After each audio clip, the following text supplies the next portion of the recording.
Hello, my name is Kim Sauer at SMT Nuremberg. I'm joined today by Kamran Iqbal from Nikon Metrology. Kamran, it's good to see you again. We recently bumped into you in America at Apex. We're now here in Germany. What's new? What are you showing? Because you launched a new product or a new solution at Apex. It's now over here. That's right. So our official launch of, like you said, we met at Apex, San Diego, and we launched our extract or laminography solution for the first time in the USA. And obviously now it's come across here. It's obviously at SMT is a big exhibition for us for obviously PCBA and surface mount. And obviously we're launching our extract laminography solution for the first time in Europe officially. So it's very exciting for us, and a lot of customers are interested in it because they can really utilize it inside the inspection process and verification processes.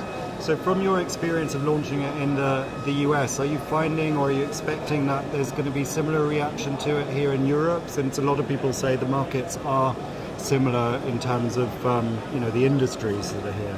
Yeah, you're right there. So the markets are very similar. It's very research and development, it's very high end, it's very much failure analysis, quality. It's all about quality. It's all about lowering costs as well. And obviously these guys work very close with each other. It's production and quality.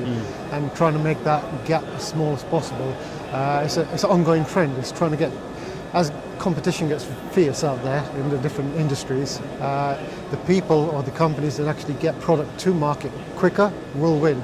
And obviously anyone getting left behind will not succeed. Yeah, and quicker I think is the key term there, because time to market is getting quicker. And actually you're very active in looking at the challenges and trends that are going on, and some of the key markets in the US here are automotive, are medical, and there's a lot happening. I was fortunate enough to go to CES in Las Vegas. Very exciting. Automotive, autonomous driving, there's all the wearables and for medical going on. What are you finding? What are you seeing, and where do you see those trends going? That's a very interesting link between the automotive industry and, of course, the electronics industry. As traditionally it was two separate markets, but as we all know, electronics are getting into everything, from your kettle at home to your microwave, into cars. And obviously, as you mentioned, autonomous vehicles are getting very, very popular, and in the next decade we will be seeing a hell of a lot more of those cars on the road. What that means for the SMT and the electronics industry here is these cars need sensors, they need control, they need electronics as they become more automatic and electronic.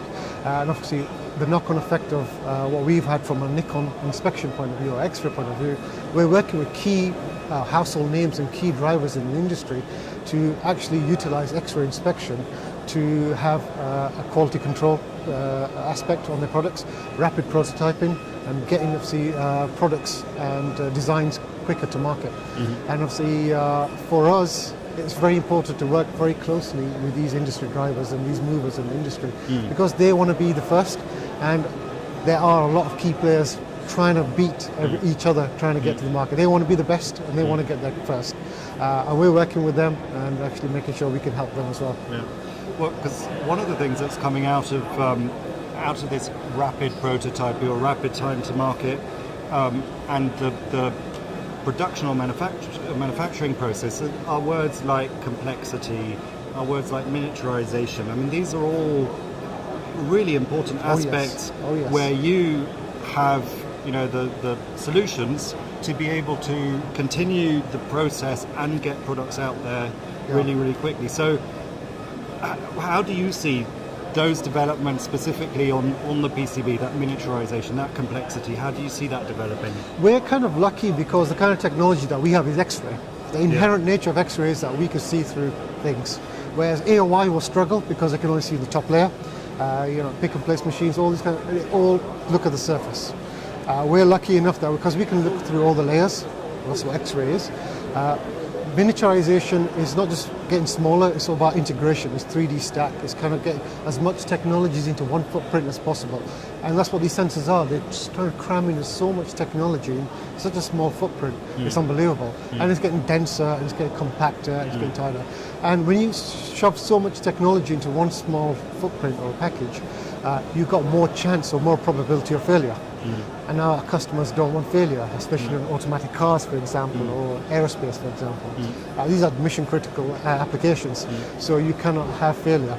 So they're utilizing X-ray technology, or our technology, more and more, and becoming a lot more reliant on it, because it's becoming the only technology able to verify the quality and the actual failures and defect recognition within the components.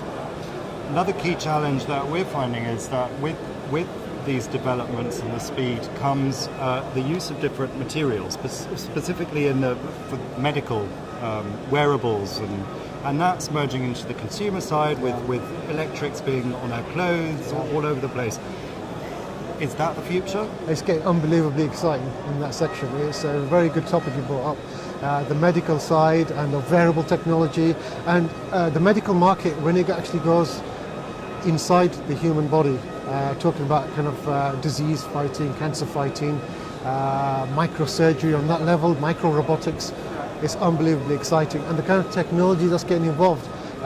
We were just talking about this internally over the last couple of days, Nikon internally, and how X-ray is being utilized in markets where we traditionally were not being utilized before. Give you an example. Let's look at a typical syringe, just a box standard basic syringe. They're becoming, say, very flexible in the material, so it's not so much metal, but more kind of plastics. You can't use tactile probes to verify the geometries because it's flexible, it's plastic. You can't use lasers because it's see-through. You can't use optics because it's so small and miniature, and again it's see-through.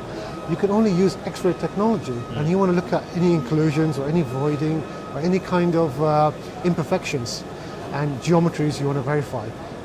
It's getting very exciting for us. So not just electronics, it's automotive, it's medical, and the knock-on applications for us are very, very exciting indeed. So exciting times ahead. Oh yes. Busy show ahead for you Very as well. busy, So yeah. I'll release you back onto your stand, and I look forward to catching up with you probably at Productronica. Absolutely, yes. Great talking to you. Thank you.